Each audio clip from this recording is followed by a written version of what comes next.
Bonjour à toutes et à tous, c'est Sandrino du site Réussir ses relations. Enfant, j'étais de nature timide et réservée. Mes parents m'avaient éduqué autour de valeurs simples telles que la gentillesse et la politesse.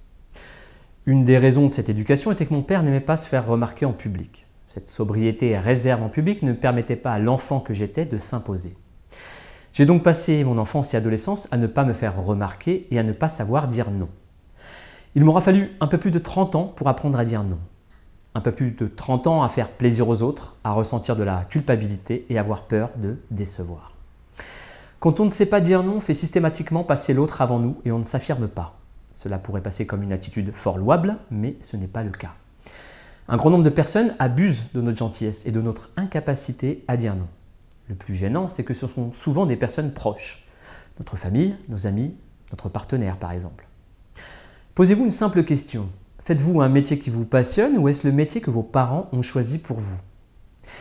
Est-ce que le sport ou l'instrument de musique que vous pratiquiez pendant votre enfance ou adolescence était votre choix ou celui de vos parents?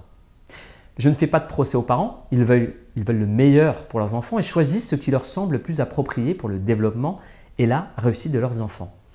Mais tout cela contribue à ne pas nous laisser choisir ce qui nous plaît vraiment, à ne pas prendre de décisions personnelles et à laisser les autres choisir pour nous.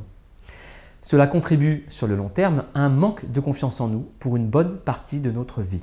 Car, passé l'enfance et l'adolescence, on garde cette habitude de se laisser guider par ce que veulent les autres. Mais les objectifs et envies des autres ne sont pas forcément en accord avec les vôtres. Parfois, ils sont même à l'opposé de ce que vous souhaitez. Et vous vous retrouverez un jour avec un boulot que vous n'aimez pas, dans une ville que vous n'aimez pas et avec un partenaire que vous n'aimez pas. Et puis quoi que vous fassiez, vous ne pouvez pas faire plaisir à tout le monde et vous décevrez toujours quelqu'un. Alors comment savoir quand il faut accepter et quand il faut refuser quelque chose? Eh bien vous devez agir par plaisir et seulement si vous le souhaitez vraiment. Ne le faites pas à contre-cœur, par culpabilité ou à cause d'une pression extérieure. Demandez-vous si cela est un plaisir ou une contrainte. J'aime rendre service et faire plaisir. Et je sais que faire du bien aux autres nous fait du bien et nous rend heureux. Mais je sais également décliner une demande et ne pas faire quelque chose lorsque j'en ai pas envie. En ce qui me concerne, j'ai créé quelques règles d'acceptation.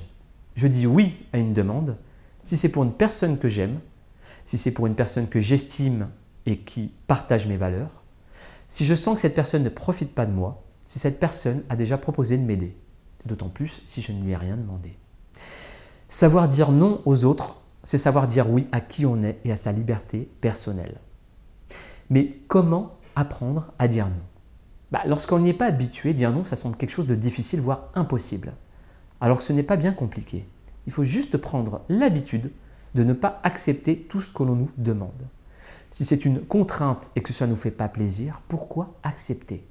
On ne va pas cesser de vous aimer parce que vous refusez quelque chose à quelqu'un. Si on vous fait peser un sentiment de culpabilité lorsque vous refusez quelque chose, alors vous pourriez reconsidérer votre relation car elle est sans doute malsaine. Si vous vous posez les bonnes questions, vous pourrez facilement faire le tri entre les demandes que vous pouvez accepter et celles que vous pouvez refuser. Dire non la première fois peut être difficile, mais c'est un acte libérateur que vous faites pour vous. Vous ne perdez rien à le faire. Vous vous surprendrez même à apprécier cette démarche, car elle va vous libérer de contraintes que vous ne supportez pas ou qui vous mettent mal à l'aise.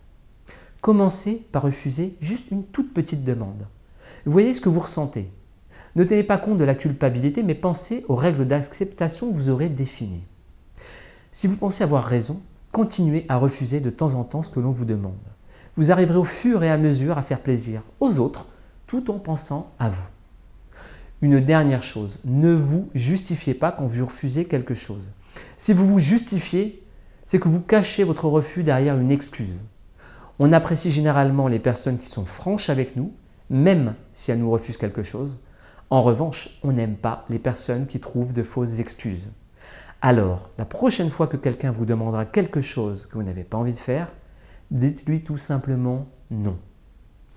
Voilà, j'en ai terminé pour aujourd'hui. Je vous remercie de m'avoir écouté. Si vous avez apprécié, n'hésitez pas à en parler à vos amis, à aller voir mon site internet ou à vous abonner à ma chaîne YouTube.